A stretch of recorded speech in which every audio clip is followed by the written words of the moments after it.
Today is February 8th, 2023. I'm interviewing George Grom at Pinnell High School. I am Mike Pirro, teacher here at Pinnell, and I have along with me Tommy DiBernardo. I'm Kendall Dolan. and we have Martin Kors doing the videotaping. Please state your full name, your date of birth, city and state which you live. Name is George Grom, 6/8/1959. I live in Stratford, Connecticut. Okay. What was your branch of service that you served in? United States Marine Corps. What was your highest rank? Sergeant. In what general location did you serve throughout your... Well, right after boot camp, I went to Memphis, Tennessee for some schooling. Then advanced to Fort Bliss, Texas, which is El Paso. After that, I ended up at a place called Cherry Point, North Carolina. Obviously, you weren't drafted. You enlisted, correct? Yes, And do you remember the date? I do. The interesting part of me enlisting was they had the GI Bill. The GI Bill was 1976 was going to be eliminated at the end of December of that year, and GI Bill was going to provide full college reimbursement. So what I did was I joined a delayed entry program. I went down to a recruiting station and signed in November, right after football season, and had a delayed entry program and didn't leave till I graduated, which actually I left in August of '77. Why did you pick the Marines? It's the best. Did it have that type of aura about it when you were joining, or did you do any Absolutely. research on the four branches? Yeah, I did a little research. At that time Vietnam was just starting to end, and of course, all the stories you hear were the Marines were first. The most well trained, disciplined, all the stuff that I wanted to do. I needed the challenge. So yeah, that's why I picked the Marines. Okay. Tell me about your first few days in the service. So the interesting part of the day I left, I'll never forget the day I left, because it was the day that Elvis Presley died, August 16th. So, that's the thing stuck in my head. And, you take a bus, you take a bus from here down to Parris Island. And, the thing I remember the most was, getting off that bus and being treated pretty abusively. I had a lot of hair like Tommy over there, and they cut it all off. And, that's what I just remember being a little bit in shock in the beginning, Okay, you get to boot camp. Tell me a little bit about your experience with your boot camp, including your instructors. Yeah, so, you go to Parris Island in August, the first thing that hits you is the heat. So you have to adjust to the heat. The other thing that you really have to adjust to is there's a lot of gnats and mosquitoes, but you can't swat them. So you have to build a callus behind your ears, because that's where they want to go with your nice new short haircut. So that left an impression of if you didn't do that, if you didn't control yourself, you were doing extra PT and all that kind of stuff. So drill instructors were obviously very disciplined, and I had a lot of respect obviously for them. So I went along with the program pretty quick. How did you find yourself getting through it? Was there anything you did specifically, or was it just a day-by-day thing where you just... No, the one thing that everything I get involved in, I'm kind of by default a leader. I was captain of the football team at Stratford High, and I was president of my athletic association, president of St. James School. So I quickly became a leader in boot camp to try to, take care of some of the guys that were struggling. The thing I remember the most is, some of the guys from the from the city, you know, they couldn't swim. So that was a big thing, you know, because they would recycle you if you couldn't get through the swimming part. So I would help, you know, I would help them out quite a bit. So the drill instructors recognized that, and that was real positive for me. It ended up real positive. Do you find yourself that the drill instructors look to you for extra help with weaker candidates, or do you just Yeah, kind of do that on your own? It was kind of, you know, they picked me once I established myself. They knew they gave me a little bit of free rein to kind of nurture those boys a little bit, and you know, I ended up enjoying that part of it. You know, but then I did lose. You know, people get recycled. They call it recycled. You know, so you know where you're in boot camp 3 weeks, and then all of a sudden you're back at week 1. So when you lost guys like that, you know, that was pretty, you know, devastating at first. You're like, wow, you know, some of those guys ended up not being Marines too, so that was difficult. Okay, before we move on from boot camp, do you have any lasting memories that you want to share about Well, the boot best camp? story I have about boot camp is I graduated what they call Series Honor Man. So what happens there is, you know, there's 3 battalions, and they pick up Honor Man in each battalion, but then there's kind of a playoff. It's all physical stuff, you know, pugil sticks. So when I became Series Honor Man, one of the rewards for a Series Honor Man is to fly your parents down to see you graduate. And you carry the guidon, the flag. First time my mother was ever on a plane. And they paid for her to come down. You know, my mother was, you know, grew up, you know, poor. We grew up kind of poor. And when she came down and I saw her in the stands, you know, I got to fly home with them. That was probably, you know, a big reward for me. Emotional? Very emotional, yeah. They were proud of me, you know. Then the Stratford papers, you know, wrote me up. You know, that was all the, you know, all the people saw that I was kicking ass, you know. Nice. Okay, after boot camp, where did you go? So what happens in boot camp is, you know, you take a bunch of tests, and also, you know, they're physically evaluating you. Probably the biggest mistake I made, I look back at my life, I don't think it's a major mistake, but it was a big mistake. I had an opportunity 3/4 through boot camp to apply for Annapolis. They wanted me to contact you had to contact your state senator and all that stuff and everything. But the thing that set me back, keep in mind, you're getting your ass kicked in boot camp.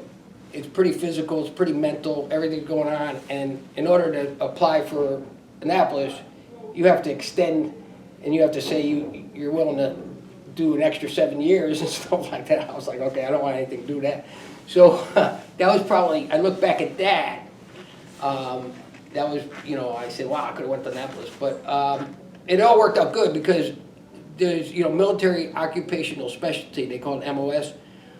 They put me in one of the highest fields, which was air traffic control. I was going to become an air traffic controller. So they sent me to a naval air station. The naval air station was in Memphis, Tennessee. Now, how ironic is that? You know, I'll never forget, Elvis Presley died, and I ended up, you know, in Memphis, Tennessee, where Right. his mansion was. Right. But anyway, yeah, so that was where I went right after boot camp. And the interesting part of that is halfway through air traffic control school, they asked me if I wanted to be in the Hawk Missile Battalion in Fort Bliss, Texas, instead of being in air traffic control.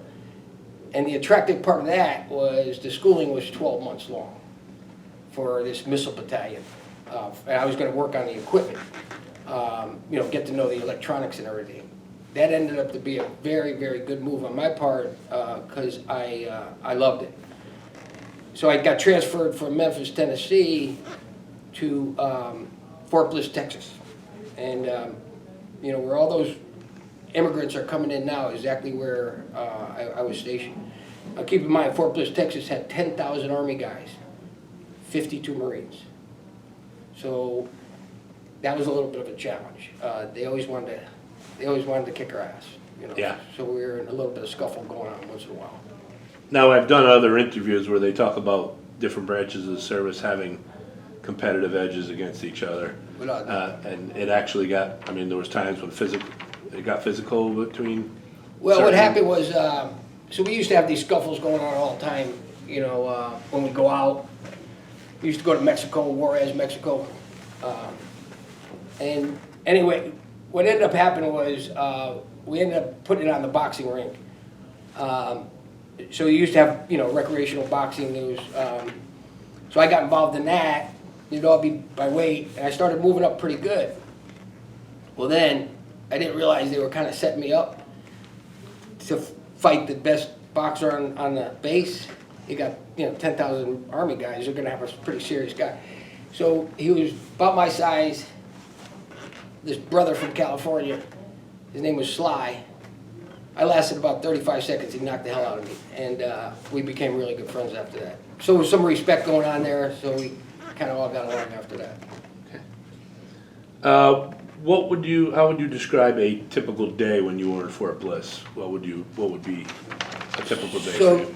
the majority of the day, we were trying to troubleshoot problems with the radars and the missile. This was the Hawk missile that the Marines inherited from the Army because they got the new. The Marine Corps always got the used equipment. So the goal was to be able, and keep in mind, a Hawk missile is a surface-to-air missile. So our whole goal is to shoot down planes, you know, from the ground. So most of the day was repairing the equipment and learning how to repair it. So they would, you know, and I quickly enjoyed that. I mean, I started to fix everything, and you know, and we have drones, fake drones and stuff. We shoot them down and stuff, and so that was most of the day. Now, also, we had a pretty competitive softball team. Every season, you know, we'd have a flag football team and a basketball team. So, you know, that was our recreation at the time. And the thing you always have to worry about is, you know, the civilian population always wants to get one of these military guys to marry. So the toughest thing was to stay away from the women, not getting in any trouble with them, which was difficult when you're 19 years old, you know. Were you in a relationship at the time or no? I was with a girl that went to Bunnell High School. I had met her just before I left. Her name was Mary Dean, who's my wife today. So that's why I was trying to tread water. Okay. So, All right, so it worked out well then. it worked out pretty good, yeah. All right, were you, I know you mentioned an award or at least an honor that you had when you were in boot camp. Were you awarded any medals or citations during your time in the Marines? So the best one I ever got, I mean, I got some, you know, sharpshooter stuff, all that kind of stuff. But the best one I ever got was, so we used to have these chutes, which we'd have the Commandant and the Marine Corps come down. I was stationed in North Carolina at the time. We'd go out to a place called New River. And keep in mind, this is all peacetime. So, you know, it's a dog and pony show that we have to shoot these drones out of the sky. Real drones, actually. They're controlled back then. And we'd have these missiles and we'd have to lock in.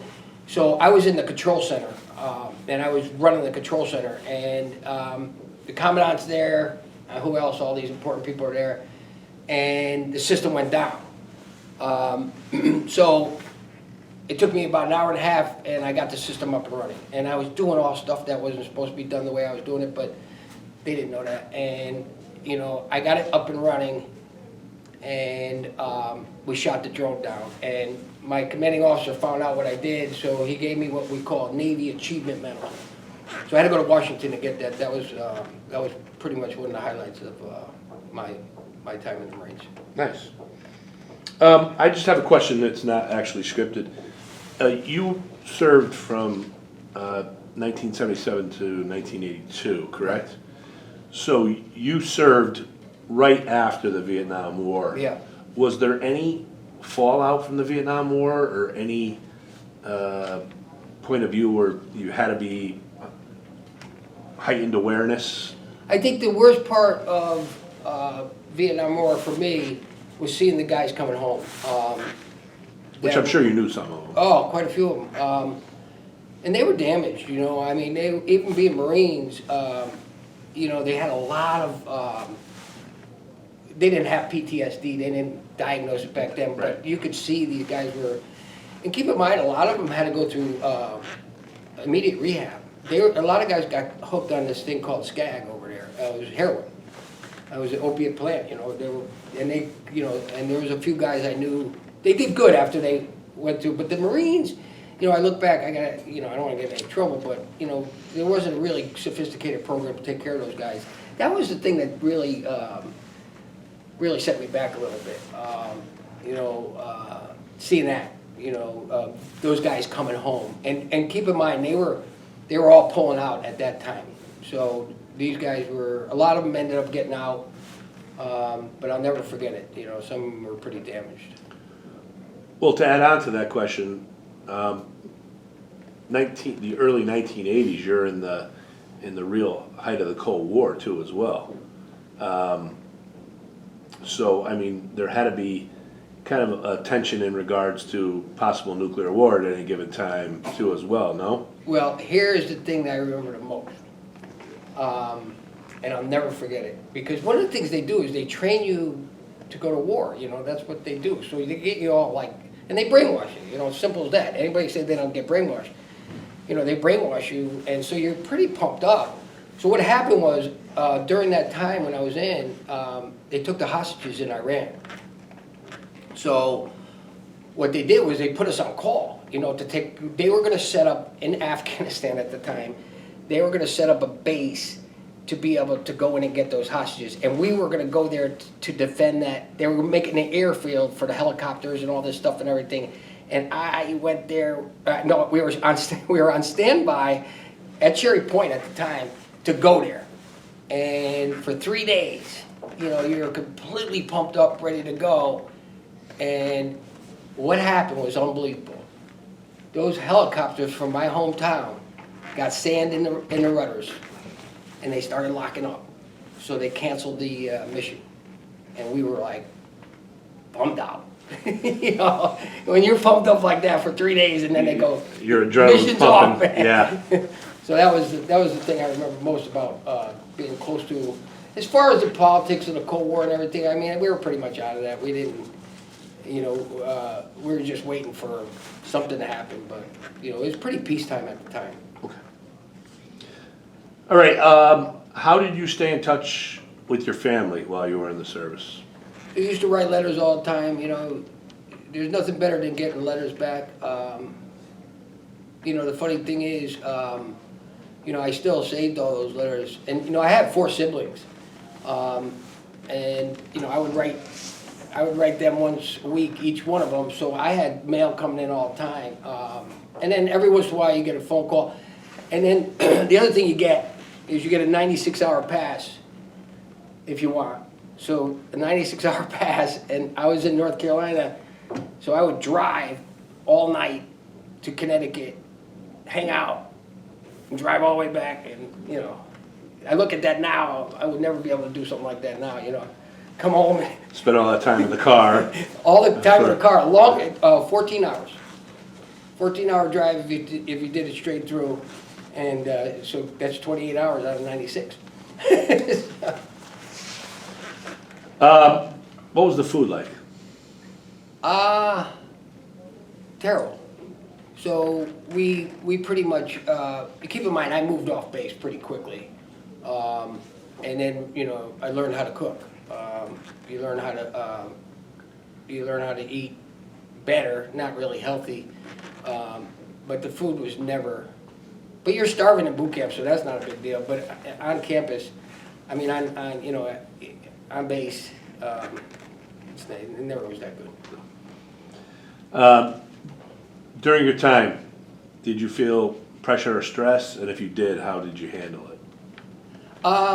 No. But keep in mind, I ended up playing softball for the Marine Corps, so that was a luxury that you had to earn that. So You know, I was on my battalion team one year, and then I made the base team the next year, and then I made the Marine Corps team. And by the time I made the Marine Corps team, I only had like a year left, so I re-upped for an extra year just to play softball. And keep in mind, 9 months of the year, you're playing ball, and then, I mean, pretty serious ball. So you're practicing all the time, and that was like, you know, fun. And I'll never forget my father saying, you know, is anybody on that team over 30 years old? And I go, no. He goes, well, you better get out and go to college. So that was actually a way for you to relieve stress too. Oh, absolutely, is play. absolutely. Yeah, I didn't. You know, the physical part was great. Probably the biggest mistake I made, though, I played football for the. One year I played football for the battalion team, and that was I was too small, you know, and I took a lot of abuse. It was pretty aggressive, you know. When you put a bunch of Marines on a football team, you know, there's cheap shots going on all the time. So The football, was that just like a flag football? Or no, was it no. So that was not with equipment on there was it? equipment, 9-man football, shorter field, boom, boom, and you know, on the base, you'd have all the battalions have their own team, and so you all knew everybody, and it was pretty aggressive. You know, I was in great shape, but I took a lot of beatings. You know, it was pretty painful for a couple of days after every game. Did you happen to keep a journal your time in the? No. No. No. You said you kept the letters. That's why I didn't know if. Yeah, I kept all the letters. Yeah, I didn't keep a journal. You know, that's something I tell kids to do all the time. You know, if they go and do something, all three of my kids have kept journals because, you know, that's a pretty valuable thing. Looking back on things, yeah. Absolutely. Yeah. Absolutely. Life goes by quick too. Absolutely. Before we end your service, did you have any humorous or unusual events that happened over the course of the whole time that maybe we left out? Yeah, I mean, you know, probably the. Remember, you don't need to censor yourself. This is your interview for the Veteran Museum, so. No, but you know, one of the best things I ever did too was, so I could go home Thanksgiving one year, right? And this Vietnam vet actually, this guy asked me to go home with him to Georgia for Thanksgiving. Blakely, Georgia, okay? His name was Luke Hollinger. He reminds me of a friend of mine, Russell Payton, that lives here in Stratford. So I go to this town for Thanksgiving. I know Russell. I'm the only white guy in a town of probably about 25,000 people. And this guy I was with, Luke, was a hero because he was in Vietnam. He was older than me, and he was, look at Russell, you know, he could play some hoop, and I was treated so good for a white dude. It was just amazing. His mother, the food, the first time I ate like real Southern food, and we went to a club. The one thing I do remember about the club is that, you know, it was a pretty serious club, but it was in a barn. And the first thing I thought of when I went into the club, I was like, how do I get out of here if this place catches on fire? I'm like looking around and stuff because it was that kind of place. But, you know, it was a weekend I'll never forget. I'm still friends with him to this day. You know, I've gone down to see him a couple times. He's older than me, so he's not doing that good. But it's, I mean, that's the best thing about the service is you develop these friendships that because you're Marines, you know, you never falter with it. You know, you cover yourself. You know, that's what they train you to do. So that friendship lasts no matter where you end up in life. You know, those friendships are solid. My whole platoon, I still get together with them. Unfortunately, out of 13 guys, there's only 7 left. You know, Marines are pretty abusive on their bodies, and mentally they don't think they're gonna die.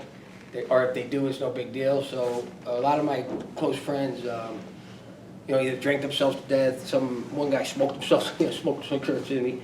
So that's a thing I look back that people people get brainwashed, and that's not. It has to be done, but that's not always that good too.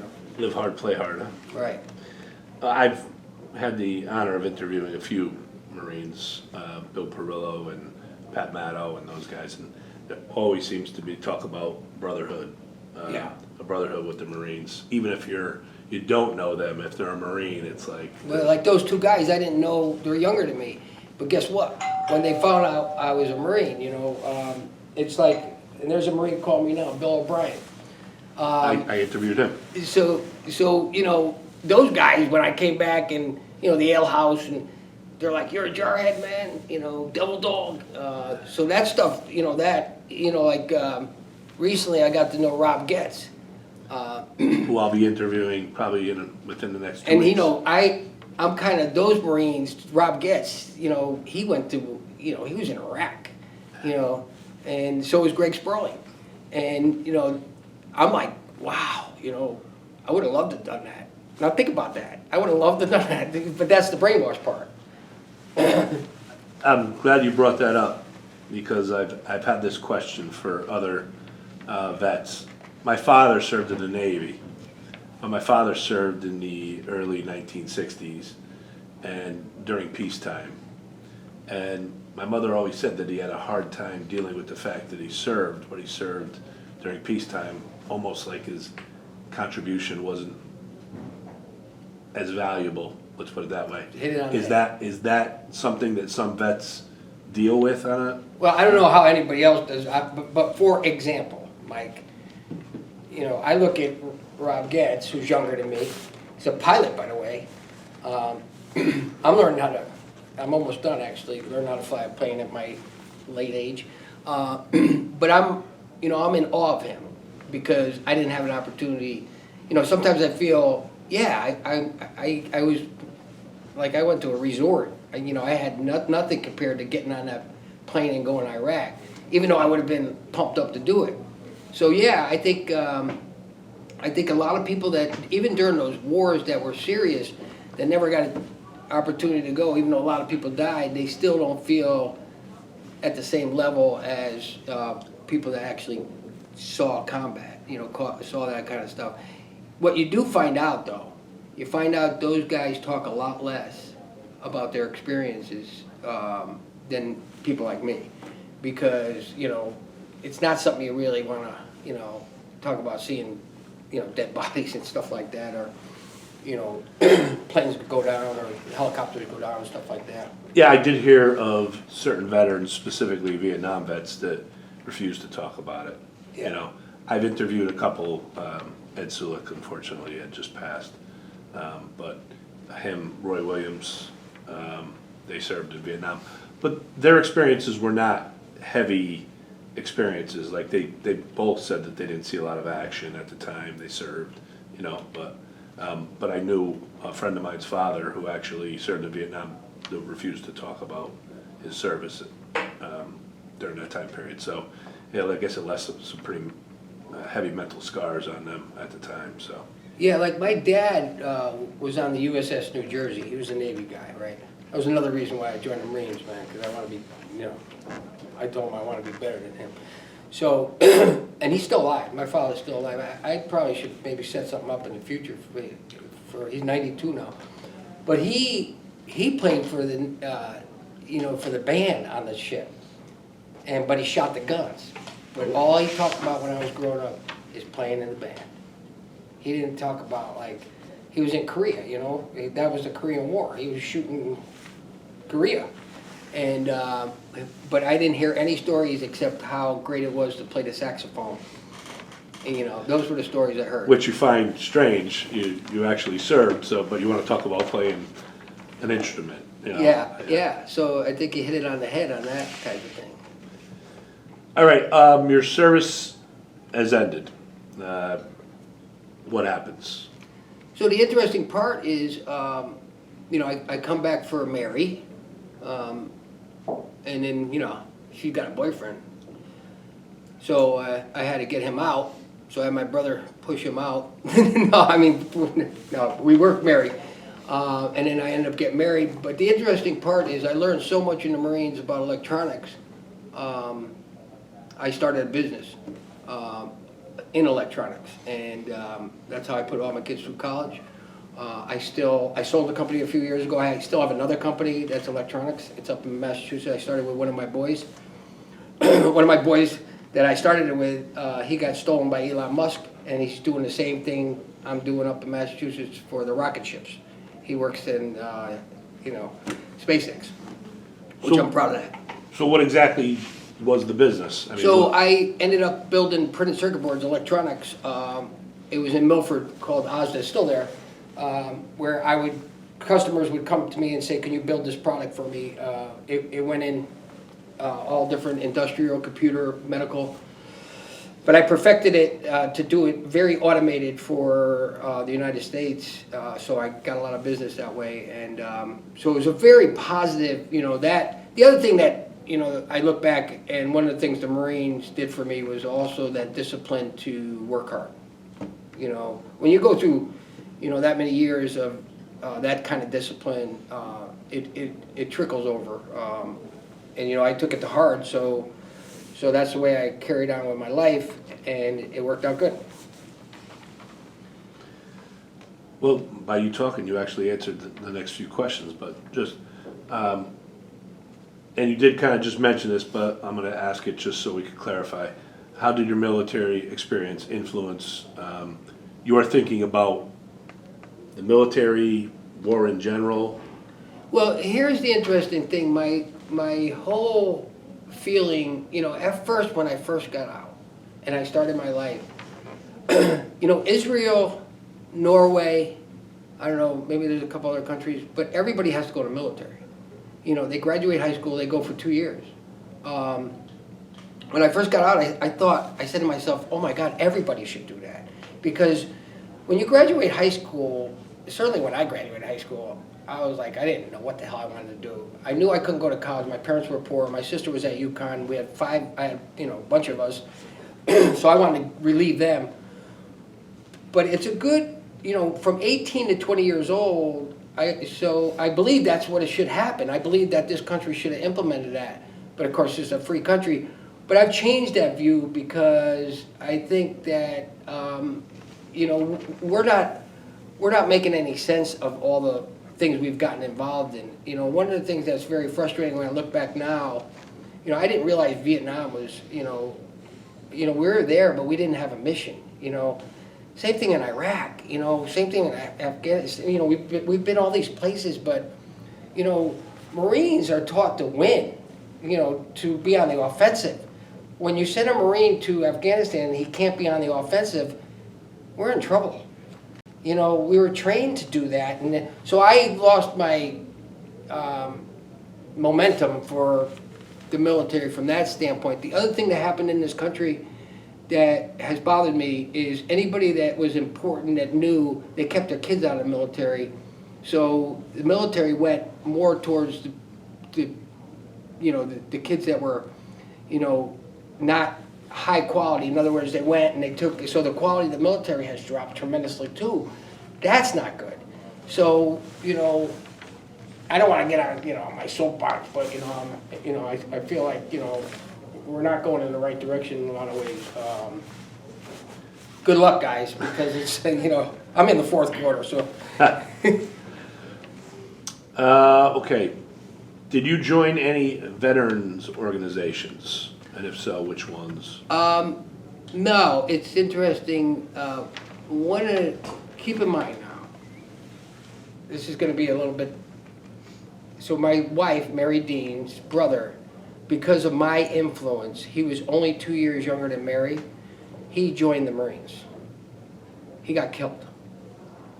And he was 20 years old. He graduated from Bedell. His name was Eddie Dean, who my oldest son is named Eddie. And his Jeep tipped over, broke his neck, and died.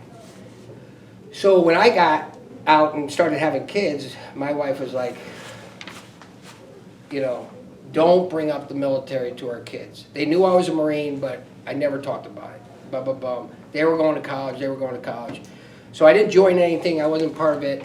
Now they're all grown up, that's how I got involved in the Veterans Museum. I said, you know what, this is how I could give back. So that's an interesting story, and I didn't even think of that until just now, but that's why I stayed away from like being part of, Marine Corps. Didn't want to bring it up around the kids. Absolutely. I know you had mentioned it earlier, but maybe you want to elaborate a little more. Obviously, you made a brotherhood, and it said, "Do you attend any reunions?" Which, Yeah, okay. it's. Is that a yearly thing? The wives have slowed it down a little bit. It used to be a yearly thing. We went to all each other's weddings, which we caused a lot of scenes at those weddings, but anyway, so now it's usually once every couple years that we get together. And the last one I went to, we went to Johnson City, Tennessee, and camped on a river, just the guys, and we were there for 4 days, and it was a lot of fun. So yeah, it's. And the interesting part, I'll tell you, is how I had my guys ranked in my platoon is almost exactly how they ended up in life, as far as financially. It's interesting, because the guy I loved the most made the least amount of money, had the most fun in life, but he never could get out of his own way. So, but anyway, that was an interesting thing. So It's kind of funny how you could see success right from the beginning. right from the beginning. It's probably not much different as a teacher. We kind of have a good idea Sure. of who's going to be successful. And it doesn't always work out exactly that way, but we kind of have a good grasp in some Absolutely. cases. You had mentioned that obviously your experience in the service had an impact on your life because you took that experience and you turned it into a career. Is there anything else the military did for you over the course of your life other than career choice? Well, keep in mind, I never finished my bachelor's degree, but I pretty much, I'm so close I should, but anyway, I started the business, but they paid for everything. So the best part about leaving that Marine Corps, and believe it or not, I started at Housatonic, then went to UB, and then went to UNH, and I started the business right when I was like a half a semester short of graduating. And keep in mind, I was working and going to school and all that stuff. So when I started the business started taking off. I just never went back. And do I regret that? I mean, sometimes I say that to myself, yeah, I should have finished, but I always told my kids, you have to finish. You have to go to college and finish. So, but they paid for everything. It didn't cost me a thing. So that was a real positive thing as well. Okay, is there anything that you wanted to add at the end of this interview about the military, about your views on anything, or? Well, I could tell you this. After getting involved in the museum, and I call it Mastroni, General Mastroni, I've learned so much about the previous wars. If you go back in history, and one of the things that our motivation for the museum is to educate the youth of what this country really did. I mean, you got to realize we're free because of World War I, World War II. Those were wars, and the kids today, they think Veterans Day is, Veterans Day, okay, Memorial Day. They don't realize why we had those days. So one of the reasons we built this is to kind of educate the young people on what a sacrifice. And I look at World War I and World War II, Korean War. Those were real sacrifices to make us to where we are today. I mean, if you ever want to learn something, is that D-Day. That D-Day was a coordinated effort that could have been a long shot, but it was just so coordinated that's what won the war for us. And Hitler was, something, but he had to be stopped. So, that it's been very rewarding to get educated myself and try to now transfer it to, you know, if you ever get an opportunity, go to the museum. We built a World War I trench that these guys were living in these trenches and they were getting sick and everything, but they were still fighting, man. And they were ready to die like right then. A lot of them died, tons of them died. But so that's been real positive. That's been real positive. Well, it's funny you mentioned that. I was the MC for the Veterans Day Assembly last couple of years, and I decided to do a little research, and I think you were there when I told the story about my grandfather at Anzio, the Battle of Anzio, which preoccupied 100,000 German troops that were supposed to be transferred to the coast of France right before D-Day, but they got preoccupied because our troops kept them occupied at Anzio. And I never knew that. My grandfather never mentioned that to me, that them keeping them occupied basically helped with D-Day.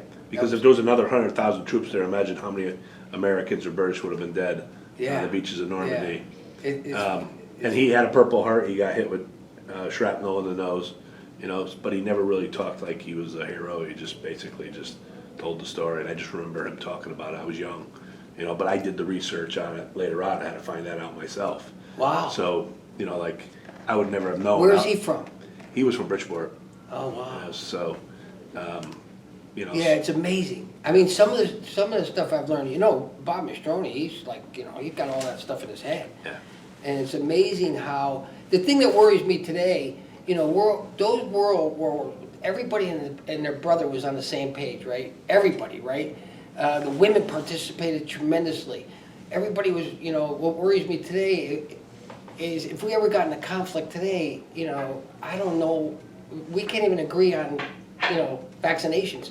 So it's like, I'm concerned. I'm like, wow, we gotta figure out a way to get us all together again. Also, I think at least with World War I and World War II, we knew who the enemy was. Yeah. I think as we get later into these wars between the Persian Gulf and Afghanistan, Iraq, that we don't really know who the enemy is. Yeah.